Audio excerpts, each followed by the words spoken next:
I used to measure my worth by the number of times my family called for help. Yesenia, can you pick up Mum's prescriptions?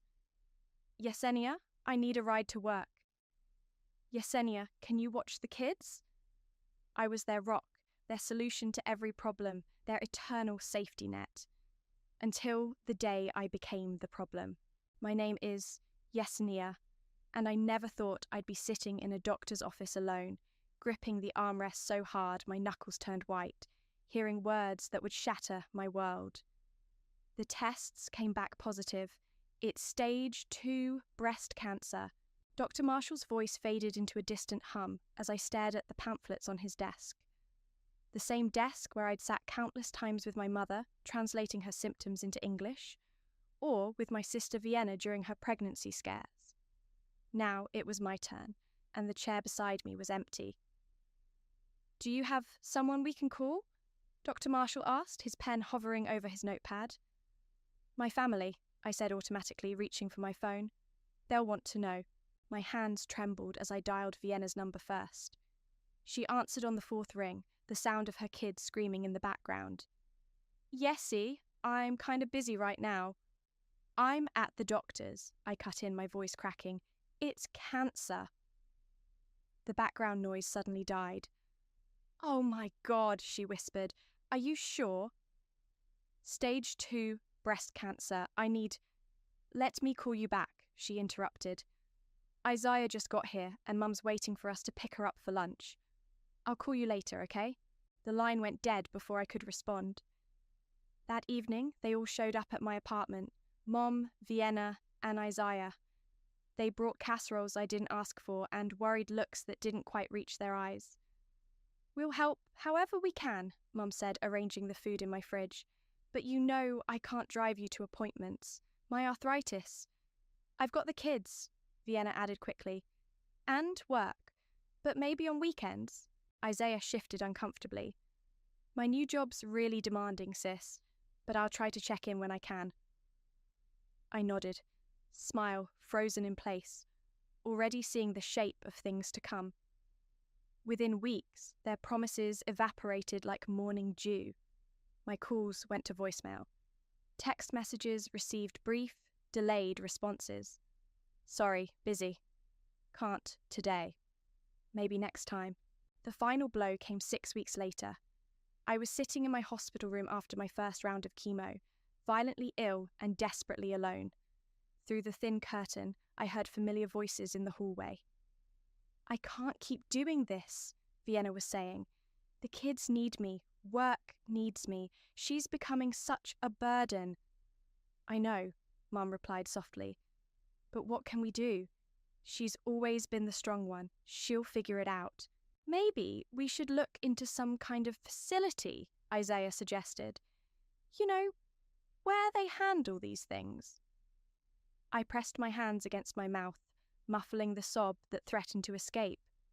These were the same people I'd dropped everything for countless times. The same sister whose children I'd watched while she pursued her career. The same brother whose rent I'd covered during his finding himself phase. The same mother whose medical appointments I'd never missed. A nurse found me an hour later, still crying. Her name tag read Sarah, and she had kind eyes that crinkled at the corners. Honey, she said, checking my IV, sometimes family isn't who you're born to, but who shows up when you need them most? I wiped my eyes with the scratchy hospital tissue. I don't have anyone else, she smiled, pressing a flyer into my hand. There's a support group that meets here every Tuesday. Cancer survivors and fighters supporting each other. Give it a try. I stared at the paper, my vision blurring. I don't know. What's the worst that could happen? She squeezed my shoulder. You're already alone, aren't you?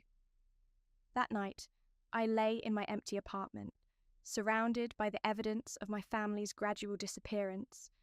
Unanswered messages, cancelled plans, hollow promises.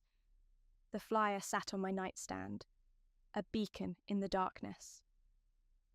As I drifted off to sleep, my sister's words echoed in my head. Such a burden. I'd spent my whole life being the family anchor, and now they'd cut me loose to drown. But maybe, just maybe, that nurse was right. Maybe it was time to find out who would actually show up when I needed them most. Little did I know that support group flyer would become my lifeline, and the beginning of something much bigger than my family could ever imagine. The hospital basement wasn't exactly welcoming. Fluorescent lights buzzed overhead as I followed the hand-drawn signs to Room B14 Cancer Support Group. My steps echoed in the empty corridor, each one screaming at me to turn back. First time? A warm voice startled me. A tall man with kind eyes and a shaved head stood by the door, holding a stack of paper cups. I'm Aaron. I lead this little band of warriors. I'm Yesenia, I managed, tugging self-consciously at my headscarf. The nurse upstairs, Sarah. She suggested I come. Ah, Sarah, our best recruiter. He grinned, gesturing toward the room. Come on in. We're just getting started. The circle of chairs wasn't full. Maybe 10 people total. A young woman with vibrant tattoos covering her arms caught my eye and waved enthusiastically. New blood, she called out. Come sit by me. I'm Callie. I settled into the metal folding chair, clutching my purse like a shield. Aaron took his place in the circle, balancing a coffee pot on his knee. Welcome, everyone, he began. We have a new friend today. Yesenia, would you like to share? My throat tightened. I don't... Hey, no pressure, Callie interrupted, shooting Aaron a look. When I first came here, I couldn't say a word. Just cried for 3 meetings straight. A few knowing chuckles rippled through the group. Someone passed me a tissue box. Stage 2 breast cancer, I finally said. Diagnosed 6 weeks ago. Support system? Aaron asked gently. I stared at my hands. Not anymore. Family? Bailed? Callie's voice was sharp. When I nodded, she snorted. Welcome to the club, honey. My husband left 2 weeks after my diagnosis. Said he couldn't handle it. My kids stopped calling, an elderly woman added. Too busy with their lives to deal with a sick mother. That's why we're here, Aaron said, pouring coffee into cups. Sometimes the family you choose is stronger than the family you're born into. The meeting continued, stories flowing freely. Tales of triumph, of fear, of rage, of hope. No platitudes, no toxic positivity, just raw, honest truth. Afterward, Callie caught up with me in the parking lot. Hey, wait up. Give me your phone.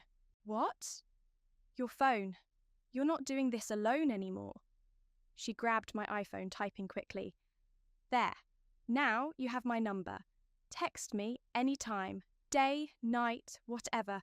We cancer bitches gotta stick together. I smiled, my first genuine smile in weeks. Thanks. First chemo next week? Second, actually. Tuesday at 9. Perfect, I'll be there. I'm getting my infusion at 10 anyway. She saw my surprise and shrugged. Nobody should sit through that alone. True to her word, Callie showed up on Tuesday, armed with magazines, snacks, and a portable DVD player. Trust me, hospital TV sucks. As the drugs dripped into my veins, we watched bad reality shows and shared stories. She told me about her ex-husband, how he'd packed his bags while she was still in the hospital. But look at me now, she said, flexing her tattooed arm. Each new piece of ink marks another milestone. This phoenix? That's from when my hair grew back.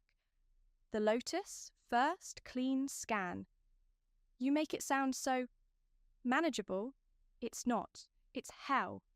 But you know what's worse? Letting those who abandoned us win. She leaned forward, eyes intense. They expect us to disappear, become invisible, to be their burden and fade away. Screw that. The nurse came to check my vitals, frowning at my elevated heart rate. Everything okay?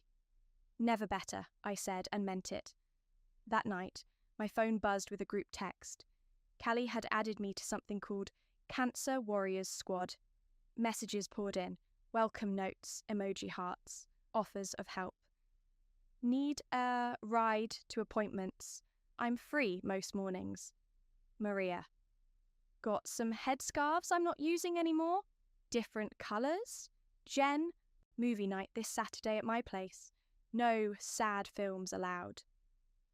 Callie. I was typing a response when another text came through. From Vienna. Hey, sis. Sorry I've been busy. How are you? For the first time, I didn't immediately reply. Instead, I turned back to the group chat, where Callie was organising a schedule for chemo buddy sessions. Count me in, I typed, and I'm never becoming invisible again.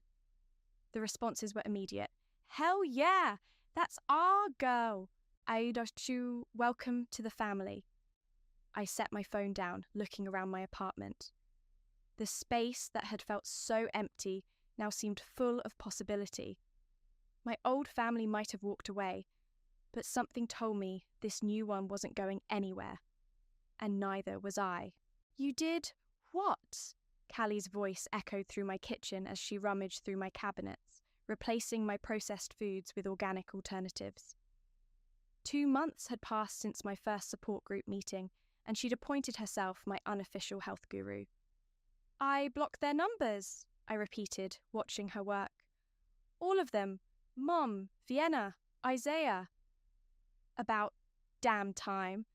She set down a bag of quinoa with unnecessary force.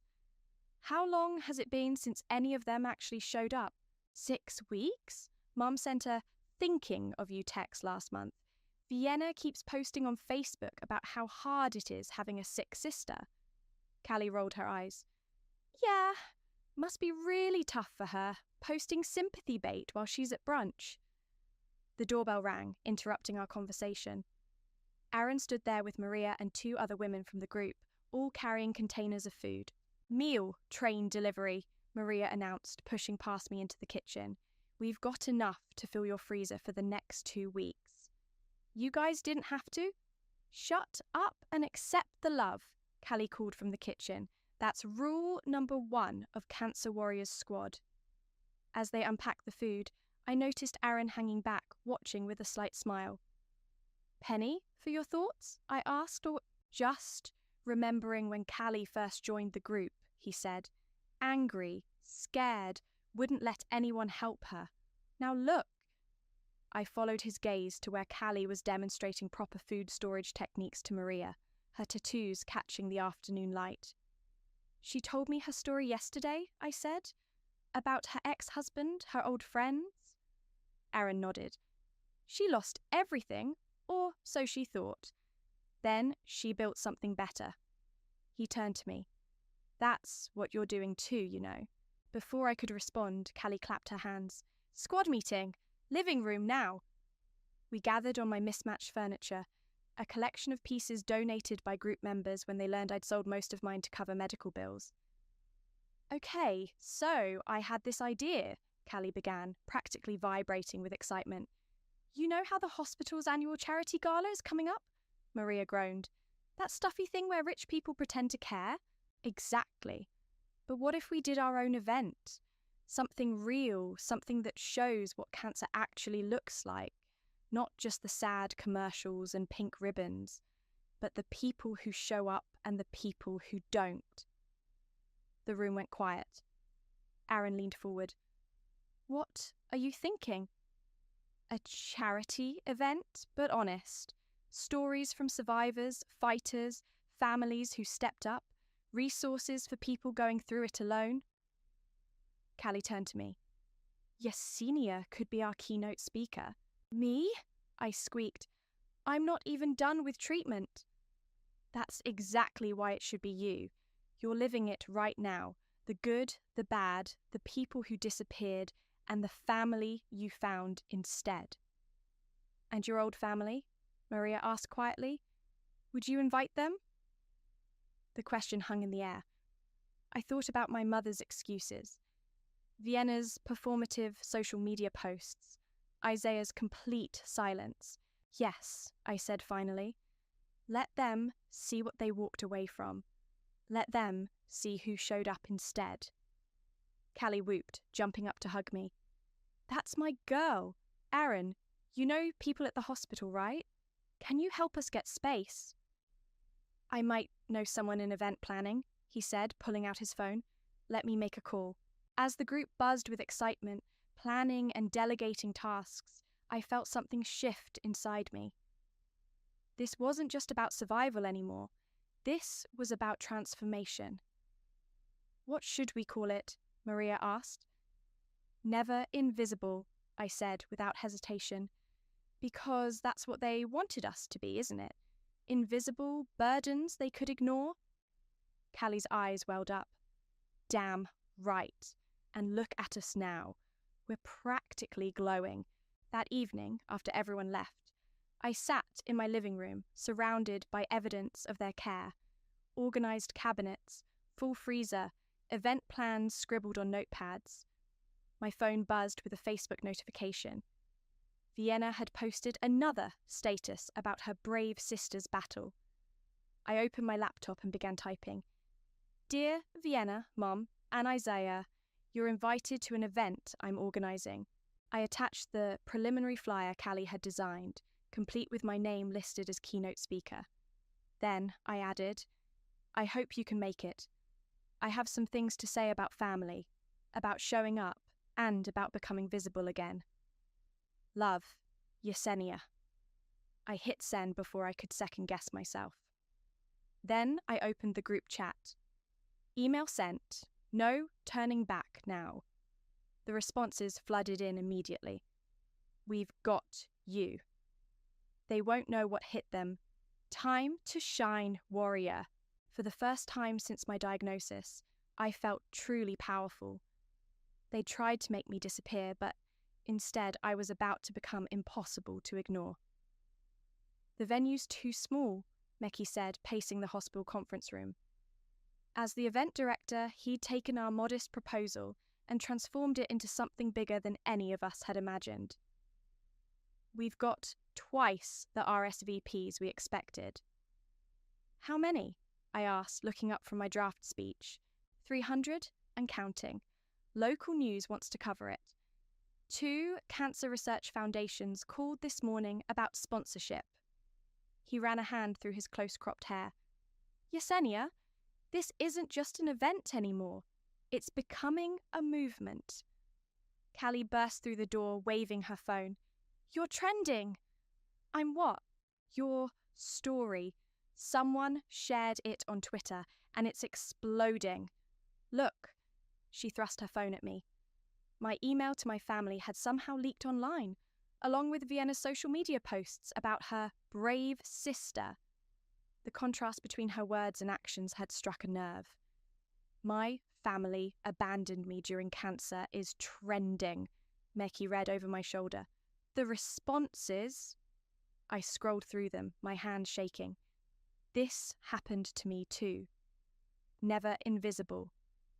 Where can I donate to this event? Someone, please, tell me when and where this is happening. Oh God, I whispered. What have we started? Something necessary, Aaron said from the doorway. He entered with a stack of papers. The hospital board just approved moving the event to the main auditorium.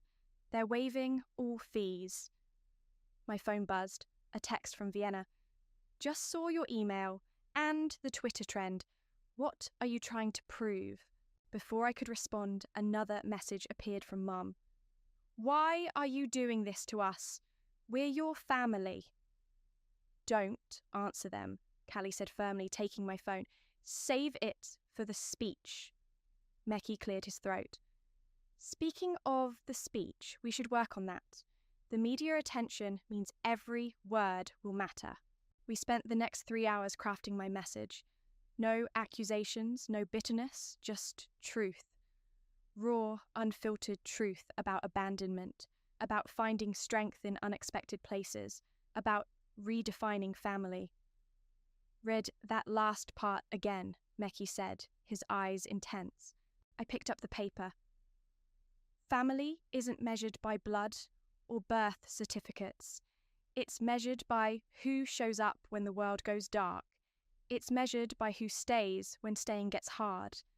Sometimes, the family you find loves you better than the family you were given. That's it, he whispered. That's the heart of everything. A knock at the door interrupted us. A reporter from the local news station stood there with a cameraman. "We heard about what you're doing," she said. "Would you be willing to do an interview?" I looked at my support squad. Callie nodded encouragingly. Aaron gave a thumbs up, and Mekki stepped forward with his event planner smile. "Give us 10 minutes to set up," he said professionally. During those 10 minutes, my phone exploded with notifications. Isaiah had finally broken his silence with a long text about how I was tearing the family apart. 3 of my aunts called to ask why I was airing dirty laundry. Vienna posted another status about forgiveness and understanding. "You don't have to do this," Aaron said quietly as the camera crew set up. "We can stop now. I thought about all the others like me, sitting alone in hospital rooms, checking phones that never ring, watching families walk away." "Yes, I do," I replied. "Not just for me anymore." The interview was surprisingly easy. The words flowed naturally as I described the isolation, the support group, the unexpected family I'd found. I didn't bash my biological family. I simply told the truth about their choices and the consequences. "And what do you hope people take away from your event?" the reporter asked. "That invisible doesn't mean gone, that abandoned doesn't mean broken, that sometimes the best families are the ones we build ourselves." After they left, Mekki showed me the event's registration page on his laptop. The numbers were still climbing. "We're going to need more chairs," he said, but his smile was proud. "And Yesenia, you're going to need a better outfit than that hospital gown." "Shopping trip," Callie declared. "Cancer Warriors Squad, assemble." As they discussed outfit options and camera angles, my phone buzzed one more time. A text from my mother. "Please don't do this. We can work this out privately." I showed it to Callie, who snorted. Little late for privacy now. They had their chance to show up. Now they get to watch you shine. Looking around the room at my new family, Callie with her fierce loyalty, Aaron with his quiet strength, Mekki with his unwavering support, I realized something. I wasn't just planning an event anymore. I was leading a revolution of the forgotten, the abandoned, the ones who refused to disappear. And we were just getting started. The coffee shop was neutral territory, public enough to feel safe, private enough for the conversation I'd been dreading. Vienna sat across from me, stirring her latte with mechanical precision, her designer purse positioned like a barrier between us. "You look," she paused, searching for words, "different." "Cancer does that," I replied, touching my headscarf, a vibrant blue one Callie had given me. "Among other things." "Mom's upset, you know. She can barely sleep. Funny how my cancer didn't keep her up, but this does." Vienna flinched. "That's not fair. We were all dealing with it the best we could." "By not dealing with it at all?" A text lit up my phone. "Callie, you okay? Need backup? I'm 5 minutes away." I smiled, typing back. "I'm good. Standing my ground." "Who's that?" Vienna asked, peering at my phone. "One of your new friends?" "Family," I corrected. "The ones who showed up." "We're your family, Yesenia. Your real family." The barista called out another order, filling the awkward silence between us. I watched Vienna's perfectly manicured fingers drum against her cup. "Why are you really here?" I asked finally. "The event," she said. "It's all over social media. People from church are asking questions.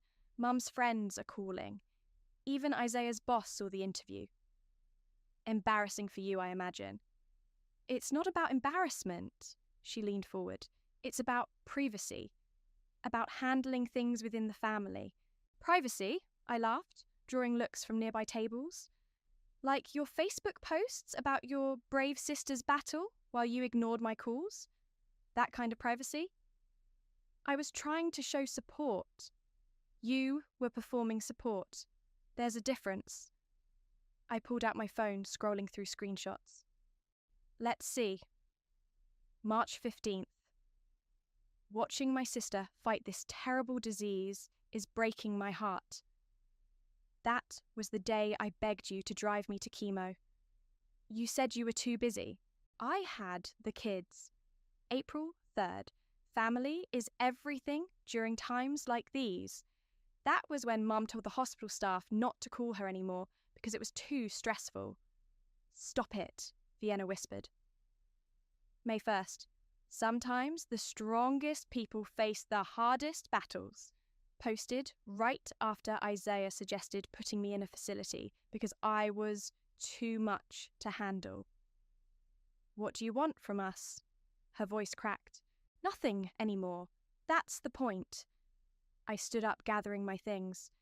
The event isn't about exposing you. It's about showing others like me that disappearing isn't the only option. We'll be there, she said quickly. All of us. We'll show everyone we support you. No, I replied. You'll show everyone what you lost.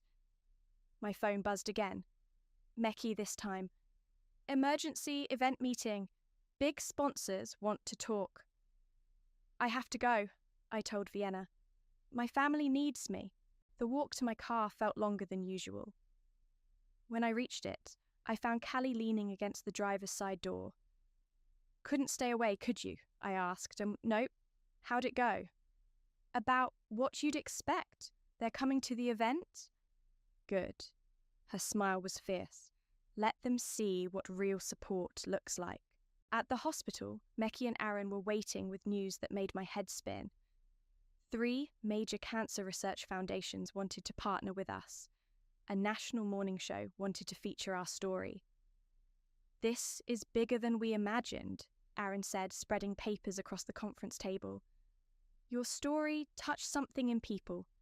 The abandoned, the forgotten, they're all coming forward. We've got stories pouring in, Meki added. People wanting to share their experiences, offering to help, asking how they can start their own support networks.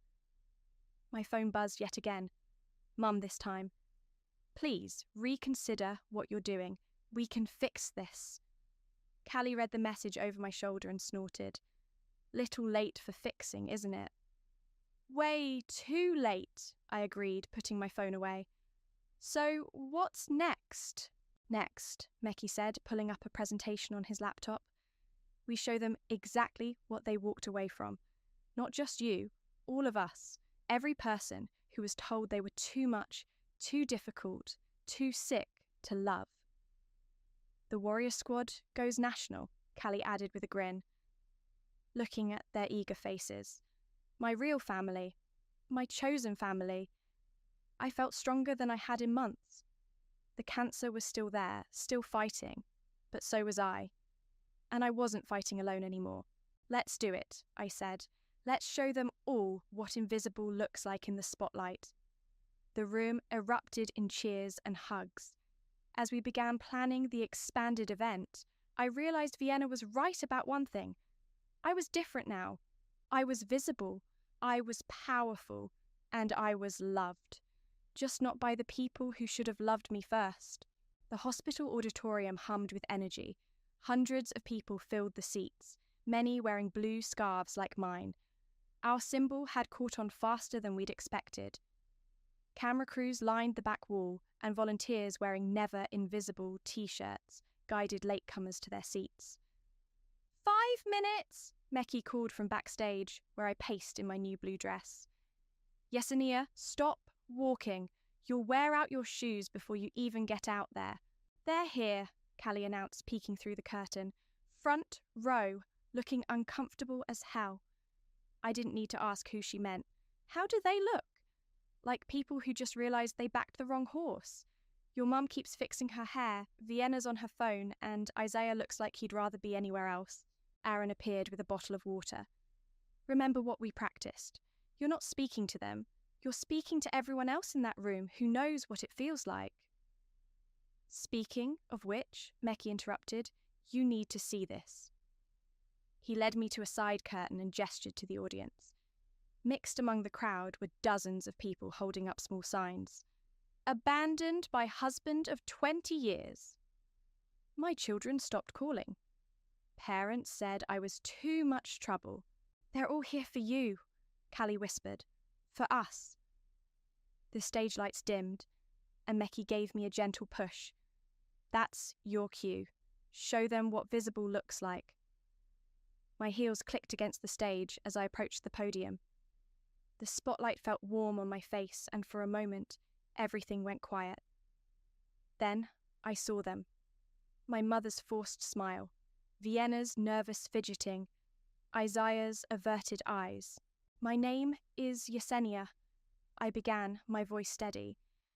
6 months ago, I was diagnosed with cancer, but that's not really what this story is about. The audience leaned forward as I continued.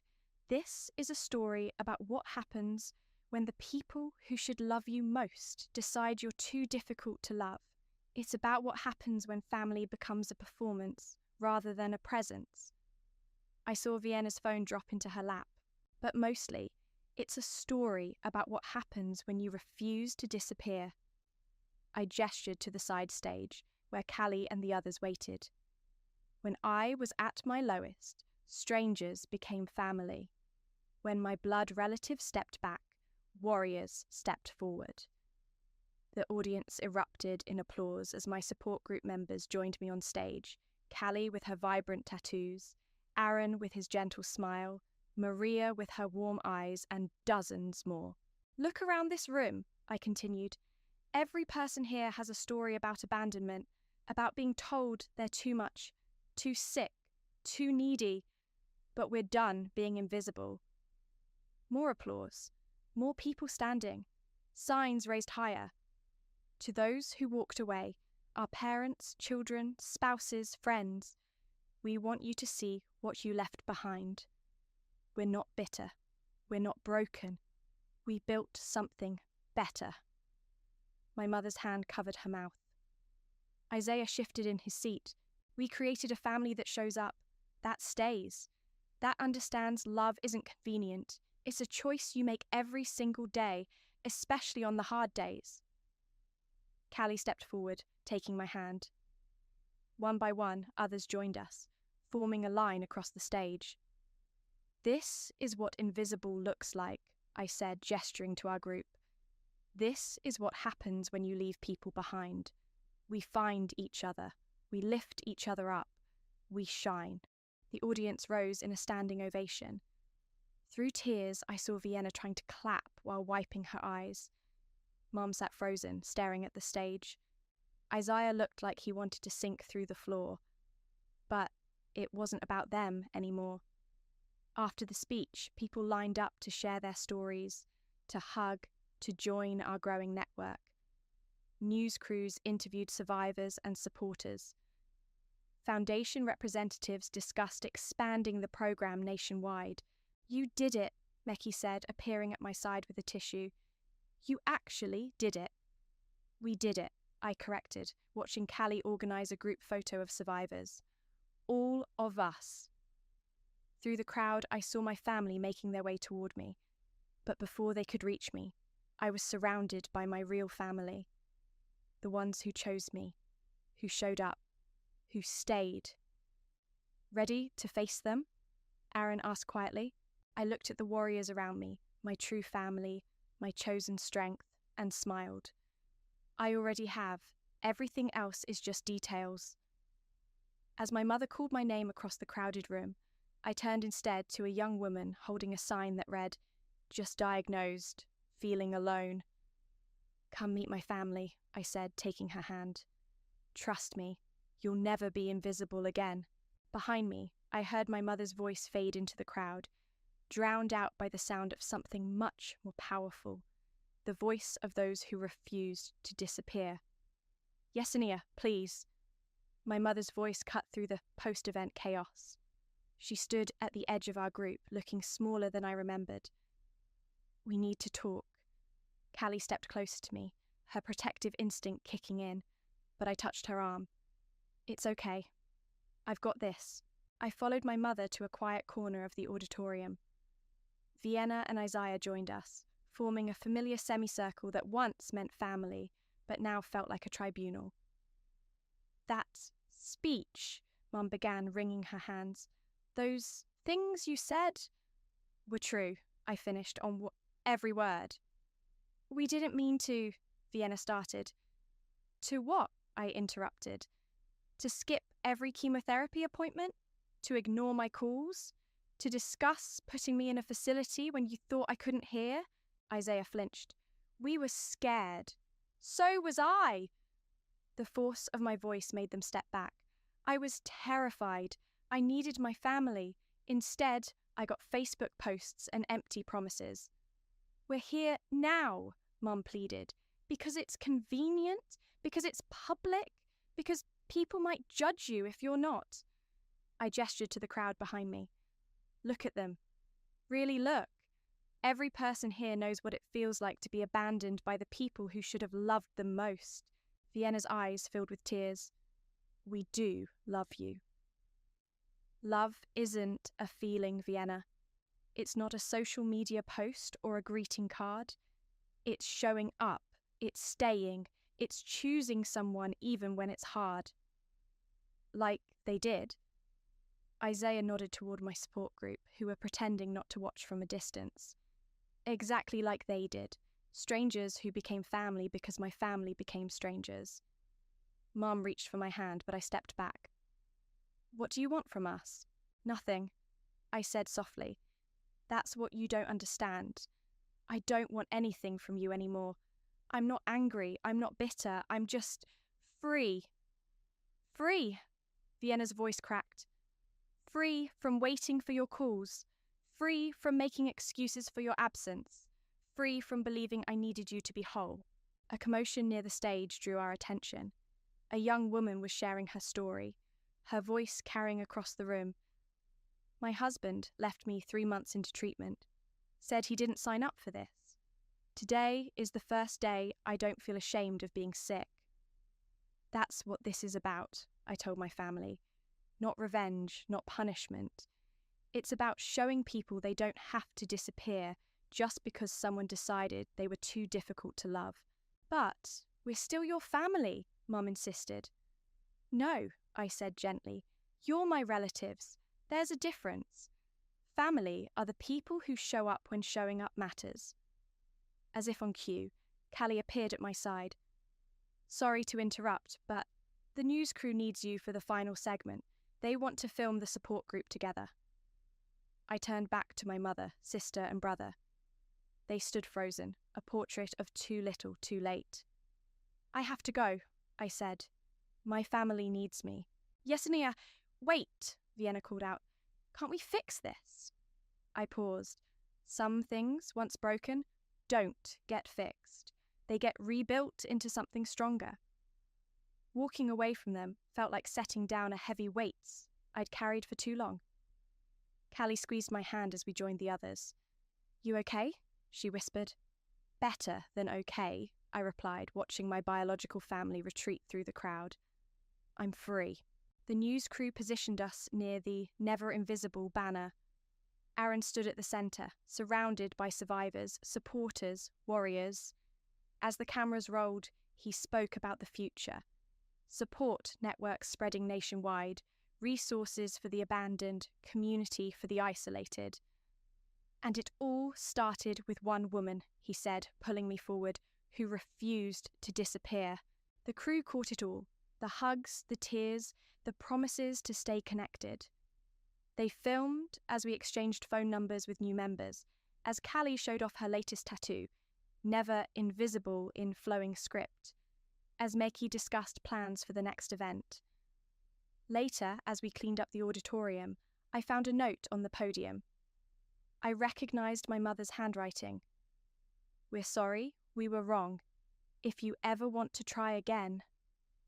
Callie read it over my shoulder. What are you going to do? I folded the note and slipped it into my pocket. Keep moving forward. They had their chance to be my family. Now it's time to be family to someone else who needs it. As if to punctuate my words, a small group of newly diagnosed patients approached, looking nervous but hopeful.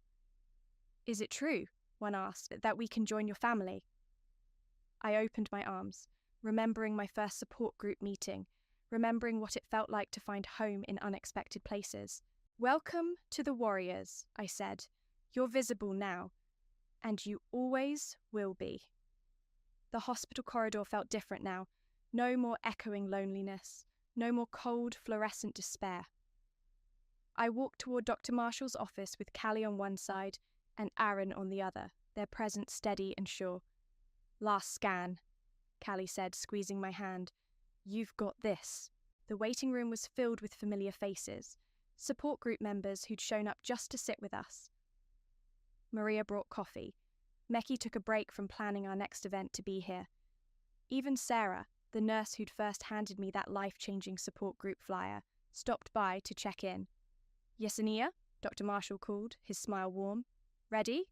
Inside his office, he pulled up my scans on the screen. The same screen where I'd first seen the cancer that changed everything. I held my breath. "Clear," he said simply.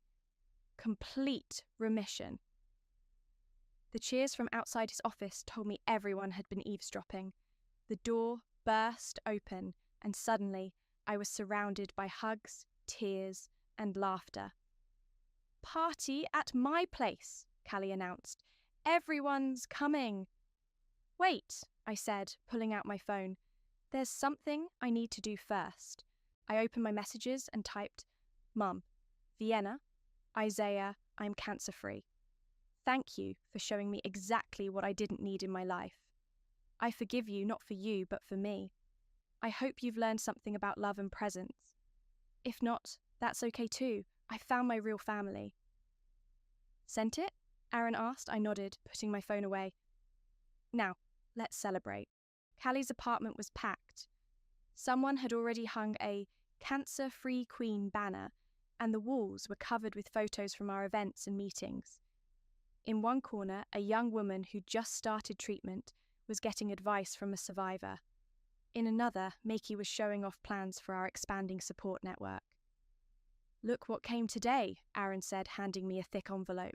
Inside was official documentation. Never Invisible was now a registered non-profit organization.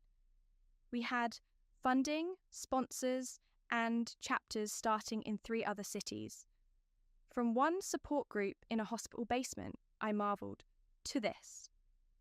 "Speaking of which," Callie interrupted, climbing onto a chair and clinking her glass. "Everyone, shut up. Our warrior queen has an announcement." All eyes turned to me. These faces, some still bearing the marks of treatment, others showing the scars of survival, all shining with love and strength, had become more than friends. They were the family I chose, the ones who chose me back. When I first walked into that basement support group, I began, I thought I was alone. My biological family had decided I was too much work, too much trouble, too much everything. But you showed me that being too much just means you haven't found the people who can handle all of you. Cheers and applause filled the room. So, today, standing here cancer-free, I'm not just celebrating survival, I'm celebrating discovery. I discovered that family isn't about blood, it's about choice. Every day we choose each other. Every day we show up. Every day we prove that invisible isn't our story. "Preach!" someone shouted. "Starting next week, I'm becoming a full-time advocate for Never Invisible. We're going to find every person who's been abandoned during illness, every fighter who's been told they're too much, every warrior who needs a family. And we're going to show them what real support looks like." The room erupted. Callie jumped down from her chair to hug me, her latest tattoo, a phoenix rising, visible on her arm. My phone buzzed. A text from Vienna. "We miss you.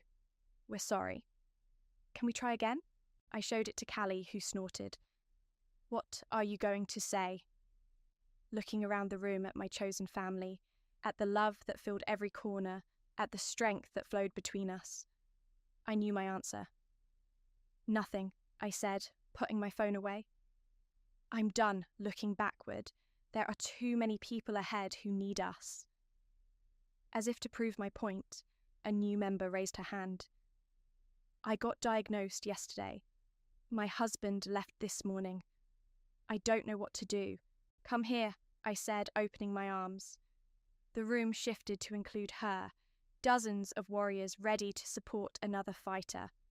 Welcome to the family, we said in unison. And in that moment, surrounded by the people who chose to love me when love mattered most, I realized something profound. Sometimes the worst thing that happens to you leads you to the best people you'll ever know. We were never invisible. We just needed to find the right eyes to see us. And now we shine.